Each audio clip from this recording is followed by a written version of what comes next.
우리가 계속 호세아 말씀을 보고 있는데요. 호세아는 우리 1장부터 3장까지는 호세아와 고멜의 관계를 통해서 하나님과 지금 영적인 음행 가운데 있는 이스라엘의 관계를 잘 설명해 주었습니다. 그리고 4장부터 우리 14장까지는 이스라엘은 범죄에 대해서 하나님께서 책망하심과 동시에 그럼에도 불구하고 음란한 고멜을 다시 사왔던 호세아처럼 이스라엘의 이런 범죄도 불구하고 하나님께서 그들을 버리지 않고 구원하시겠다라는 그런 하나님의 그 헤세드, 인애를 잘 보여주고 있는 성경이 우리 호세아 성경입니다. 지난주는 5일 동안 계속 책망의 말씀을 하셨습니다. 그럼 오늘 이번 주부터는 오늘 10장에서도 분명히 죄를 범한 이스라엘에 대한 징계를 말씀하시면서도 그런 가운데 하나님께서 어떻게 그들을 회복시킬 것인가에 대한 또 회복의 기회를 제공하고 있는 그런 말씀이라고 우리가 볼 수 있을 것 같습니다. 정조 없는 이스라엘 다양한 각도에서 조명하고 있는데요.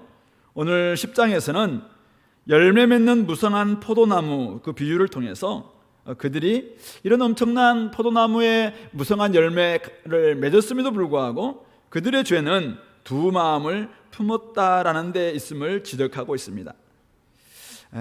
이스라엘은 열매 맺는 무성한 포도나무였습니다. 그러나 열매가 풍성할수록 재단을 더 많이 쌓았고 그 땅이 번영할수록 주상을 아름답게 하였습니다. 그들은 자기들이 영적으로 부흥하면 부흥할수록 그리고 또 자기의 삶 가운데서 많은 풍요가 있을수록 더 종교적인 행위에 더 많이 투자를 했습니다. 제단을 더 많이 만들고 주상을 아름답게 만들면서 더 하나님께 가까이 나아가는 것처럼 사실은 보였습니다. 그러나 오늘 2절에서 뭐라고 이야기합니까? 하나님은 그들이 두 마음을 품었다라고 이야기합니다. 두 마음을 품었다는 말은 언어에서는 속였다는 것입니다. 거짓말로 거짓된 마음을 가지고 있었다. 어쨌든 거짓된 마음, 남편과 함께 결혼했음에도 불구하고 계속해서 딴 남자에게 마음을 품고 있었던 고멜과 같은 이런 마음을 지금 두 마음을 품었다. 거짓된 마음을 가지고 있다. 이스라엘의 모습을 그렇게 표현하고 있는 것이죠. 무슨 말입니까? 여호와를 믿는 것처럼 여호와를 온전히 신앙하는 것처럼 생각했지만은 그들 마음속에는 사실은 풍요와 또 많은 열매와 거기에 더 마음을 빼앗기고 있는 것이죠. 바알을 통해서라도 어쨌든 자기들이 그런 풍요와 부요를 번영을 줄 수만 있다면은 그 어떤 종교도 그 어떤 대상도 우리는 마다하지 않겠다라는 그 태도가 그들 가운데 있다는 것이죠. 사실상은 두 주인을 섬기는 것이라고 이야기하는데 사실은 두 주인을 동시에 섬길 수는 없습니다.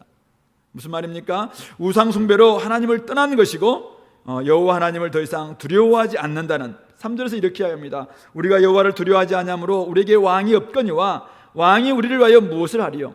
사실은 이스라엘의 왕을 이야기할 수 있지만 하나님에 대한 이야기를 하고 있는 겁니다. 우리는 여호와를 두려워하지 않는다. 그러나 하나님이 우리를 혹시 떠난다 할지라도 우리가 사실은 이미 부요하고 풍요롭고 많은 것으로 우리가 좀 체험받고 있는데 삶에 부족함이 없는데 하나님 계신들 우리에게 무엇을 줄 수 있겠느냐라는 이런 아주 하나님을 만홀히 여기는 이런 지금 말까지도 하고 있는 전혀 하나님을 두려워하지 않는 증거 자체가 하나님을 떠나 있는 모습을 잘 보여주고 있는 것이죠. 그러므로 그들은 헛된 말을 내며 거짓 맹세로 언약을 세웁니다. 그 결과 그 재판이 밭이랑에 돋는 독초 같습니다. 사실은 고랑에는 여러 가지 것이 좀 잡초가 있다 할지라도 이 이랑에는 좋은 이제는 곡식들이 자라야 되는데 이 밭이랑에 돋는 독초는 먹는 순간 다 죽게 되잖아요. 이런 것들이 삶의 재판 가운데서 삶의 다양한 모습 속에서 나타났다는 것이죠. 하나님을 경외하지 않았기 때문에 공정해야 될 재판이 도리어 죽이는 독초 같았고 결국 백성들의 삶은 피폐할 수밖에 없었다라고 말하고 있는 것입니다. 두 마음을 품은 그들에 대한 하나님의 징계가 무엇입니까? 오늘 2절에서는 하나님이 그 제단을 쳐서 깨뜨리시며 그 주상을 허시리라. 그리고 5절에서는 사마리아 주민이 베다웬의 송아지로 말미암아 두려워할 것이라 그 백성이 슬퍼하며 그것을 기뻐하던 제사장들도 슬퍼하리니 이는 그의 영광이 떠나갑니다. 그들의 영광이 다 떠나가지만은 왜 그들의 영광이 떠납니까? 결국은 하나님의 영광이 떠나니까. 이가봇, 우리 엘리 제사장 시절 때 법궤를 다 빼앗기고 난 다음에 엘리의 며느리가 이야기했던 것처럼 그냥 하나님의 영광이 떠난 이가봇과 같은 이런 모습. 그러니 결국은 이스라엘 백성들 가운데는 고통과 슬퍼함과 두려움이 생길 수밖에 없는 것이죠. 베델, 하나님의 영광이 떠난 하나님의 집은 우상의 집인 벳아웬으로 둔갑하고 기쁨과 위로의 처소는 멸망과 공포의 기지가 되고 말았습니다. 하나님 대신 송아지를 섬겼습니다. 근데 그것은 너무나 부끄러운 일이죠. 그러나 오늘 6절 보면은 그 송아지는 아수르로 옮겨다가 예물로 야렙 왕, 싸움의 왕, 즉 아수르 왕에게 그냥 곡물로 바치는, 이 송아지가 그들에게는 나름대로 우리에게 부요와 풍요를 준다라고 생각하면서 막 절하고 했던 그런 자기의 우상이었습니다. 그런데 그것을 결국 금붙이로 만들었으니까 야렙 왕에게, 아수르 왕에게 곡물로 바칠 수밖에 없는데 그것 자체가 얼마나 수치스러운 일입니까? 그러니까 그것을 그들이 섬기고 있었다라는 것 자체가 어리석고 부끄러운 일이죠. 하나님의 영광이 떠나니까 결국 이런 모습들, 이스라엘은 자기들의 계책을 부끄러워할 것이며 사마리아 왕은 물 위에 있는 거품같이 멸망할 것이다. 물 위에 거품이 막 일지만 금방 사라지고 마는 거품처럼 사마리아 왕, 이스라엘 왕은 멸망할 수밖에 없습니다. 이스라엘의 죄, 아웬의 산당은 파괴되어서 가시와 찔레가 그 제단 위에 날 것이고, 그들이 너무나 부끄럽고 너무나 고통스러우니까 산들에게 우리를 가리라 이야기하고 작은 산들에게 우리 위에 무너지리라 그렇게 요청할 그런 때가 올 것이라고 말하고 있는 것입니다. 주님과 재물을 겸하여 섬길 수 없음에도 불구하고 열매가 많을수록 땅이 번영할수록 그 유혹을 쉽게 버리지 못한 인간의 마음을 잘 표현하고 있습니다. 그러나 그것은 아무리 하나님 앞에 나아가서 풍요로울수록 부유할수록 제단을 쌓고 또 교회당을 아름답게 만들고 기둥을 막 멋지게 만들고 하지만은 거기에는 자기들의 탐욕만이 결국 드러나는 것이었고, 그것은 하나님은 속일 수 없었습니다. 그것은 바로 두 마음이었고 거짓된 마음이었고, 사실은 그것은 좀 속이는 마음이었다라는 것을 하나님은 말씀하고 있습니다. 우리 주님께서도 마태복음 6장에서 하나님과 세상을 겸하여 섬길 수 없다라고 분명히 이야기합니다. 그렇게 할 때 하나님의 영광은 떠나게 될 것이고 우리는 그냥 이가봇, 비참한 존재로 전락하고 만다는 사실을 기억해야 합니다. 하나님도 섬기고 물질도 섬기면 이론상으로는 더 많은 것을 얻을 수 있을 것 같습니다. 그러나 성경에서는 창세기부터 요한계시록까지 일관되게 주장하는 것은 뭐냐면은 결국 다 잃게 된다는 거예요. 결국 하나님도 섬기고 다른 우상도 섬기려고 했던 모든 시도들은 다 부끄러움으로 끝났고 다 수치로 끝났고 결국 하나님의 심판으로 다 멸망할 수밖에 없었다는 사실. 이것은 지금 예수님 오시기 전에 BC 700 한 3,40년 경에 쓰여진 이 호세아 성경이지만 오늘 그로부터 약 3,000년이 지난 오늘까지도 여전히 이 만고불변의 진리인 것이죠. 그러므로 오늘 우리 가운데 혹시 두 마음을 가지고 주님을 섬기고 있는 사람들이 있다면, 사실은 우리는 잘 모를 수 있지만 하나님은 다 아십니다. 그러므로 내가 지금 섬기고 있는 모든 것들이 진짜 내가 온전한 마음으로 하나님을 섬기고 있는 것인지, 아니면 재물을 겸하여 섬기고 있는 것은 아닌지 스스로 한번 돌아보시면서 하나님 앞에서 부끄러움 당하지 않도록, 나중에 마지막 때 이 구절이 사실은 요한계시록에도 등장합니다. 6장에서 등장하면서 너무나 고통스러우니까 그렇게 하나님의 심판을 당하고 있는 막 그들이 여섯째 인가 때 막 산들 보고 자기한테 막 넘어지라라고 그렇게 외치는, 너무나 고통스러우니까 산들에게, 작은 산들에게 우리를 좀 정말 덮게 해달라고 그렇게 요청하는 이런 마지막 때의 사실은 재앙까지도 계속 연결되고 있다는 것이죠.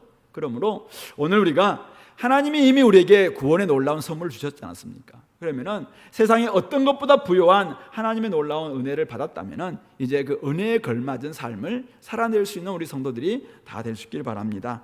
9절부터 15절에서도 동일한 메시지로 계속 나아갑니다. 기브아 시대로부터 지금까지 죄를 짓는 이스라엘에 대한 하나님의 반응이 굉장히 애처로운 마음을 가지고 9절에서 이렇게 이야기합니다. 이스라엘아, 네가 기브아 시대로부터 범죄하더니 지금까지 죄를 짓는구나. 그러니 범죄한 자손들에 대한 전쟁이 어찌 기브아에서 일어나지 않겠느냐. 내가 원하는 때에 그들을 징계하리니 그들이 두 가지 죄에 걸릴 때에 만민이 모여서 그들을 치리라.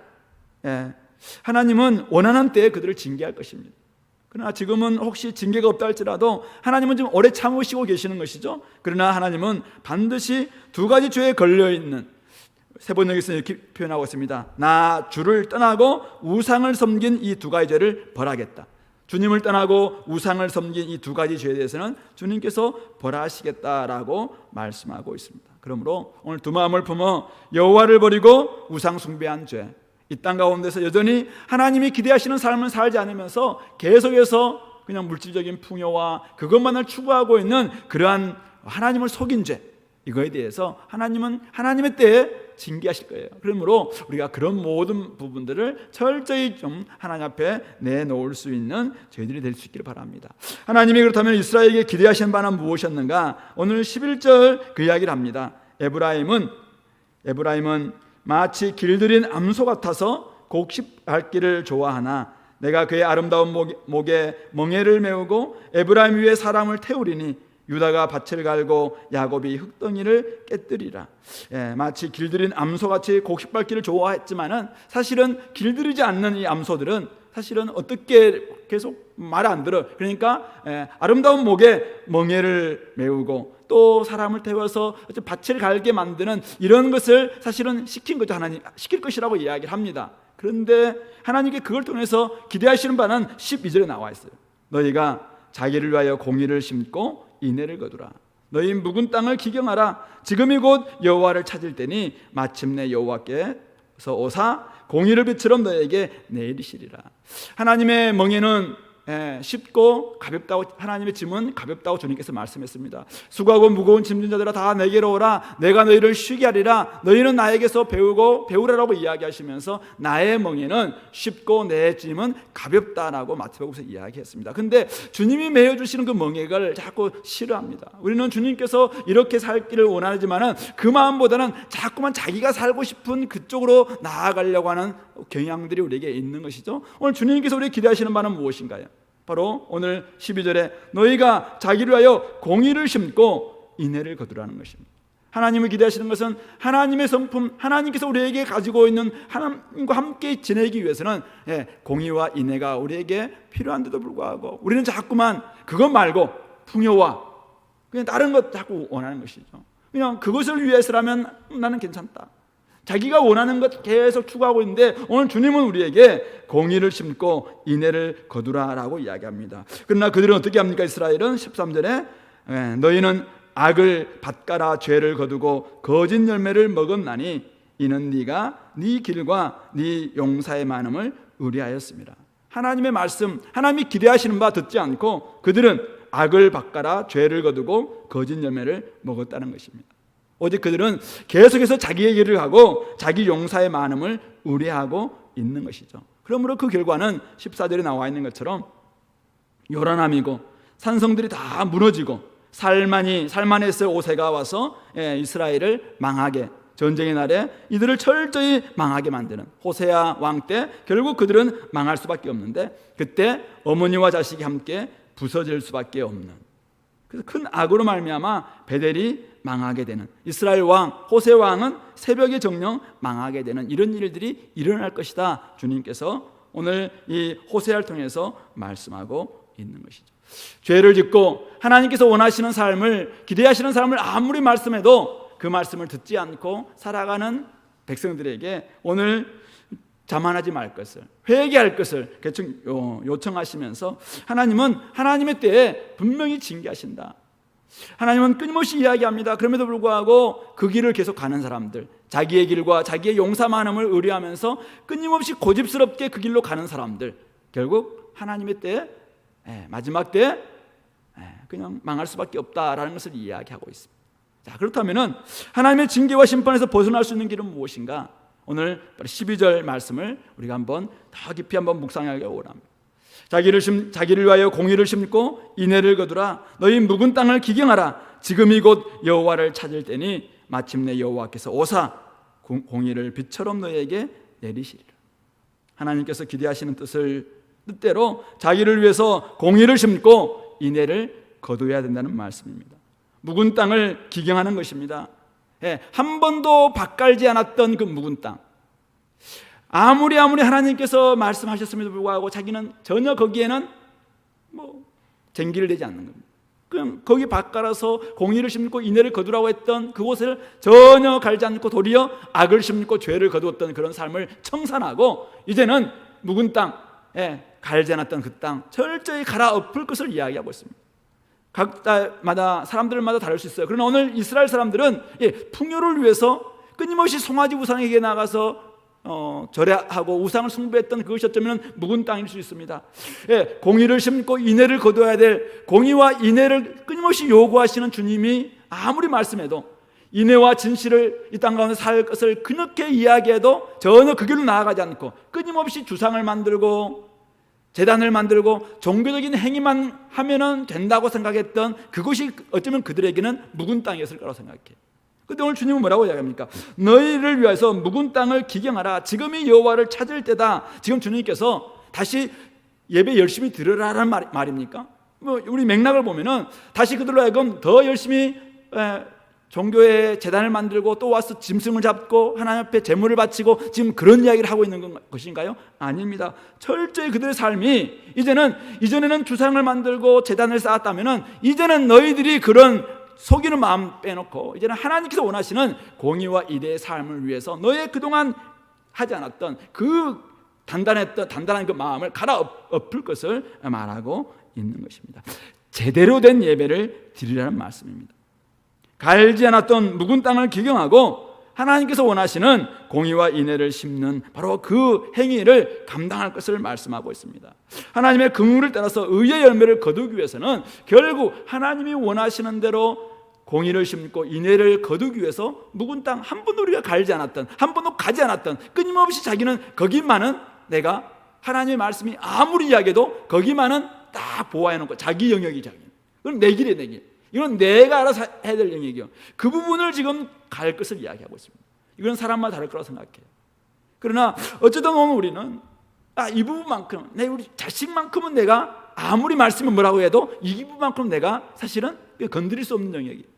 나의 삶의 부요와 이 부분에 대해서는 하나님 뭐라고 이야기해도 여기만큼 내가 알아서 할 영역이에요. 그러니까 이건 갈지 않아요. 말씀이 아무리 이야기해도 여기는 갈아엎지 않습니다. 그러니까 그것은 알아서 그냥 자기가 세상 원리대로 그대로 살아갈 수밖에 없는 그 영역이 사실 묵은 땅이죠. 하나님이 찾아오시려면은 하나님이 오셔서 공의를 비같이 사실 은혜의 강물같이 내리게 하시려면은 공의와 공법이 물같이 흐르기 위해서는 결국 우리의 이 정말 딱딱한 마음들이 갈아엎어져야 됩니다. 그것이 무엇입니까? 어떤 관계 속에서 아직도 하나님의 말씀이 들어가지 않는 영역, 거기에 어쩌면은 우리들의 묵은 땅일 수 있겠죠. 바로 그 부분을 하나님이 건드리고 계시는 것이죠. 그렇지 않으면은 하나님을 아직도 속이는 것이라는 것입니다. 하나님을 찾으라고 이야기하는데 아무리 하나님을 찾는다고 이야기해도 예배만 드리는 거예요. 예배만, 기도만 하는 거예요. 또 그냥 우리가 우리의 경건의 모양을 또 만들어내는 거죠. 오늘 하나님께서 또 묵은 땅을 기경하라, 여호와를 찾으라고 이야기한다. 그래서 예배 더 잘 드려야지. 맞습니다. 예배 잘 드려야 됩니다. 진짜 예배를 잘 드리라는 거예요. 제대로 된 예배를 드리라는 것입니다. 그래서 자기가 그동안 한 번도 갈지 않았던 그 묵은 땅을 지금 갈아엎으라는 것입니다. 자기의 삶에 하나님은 절대 이 부분을 건드릴 수 없다라고 했던 자존심, 그 부분만 건드리면 화를 내고, 그 부분만 건드리면 속상하고, 그 부분만 건드리면 하나님도 왜 이 부분까지 건드리시냐라고 이야기했던 그 부분을 지금 갈아엎을 것을 이야기하고 있습니다. 그래야지 주님께서 오셔서 결국은 다시 한번 하늘로부터 공의를 빛처럼 너에게 내리실 것이라고 말씀하고 있습니다.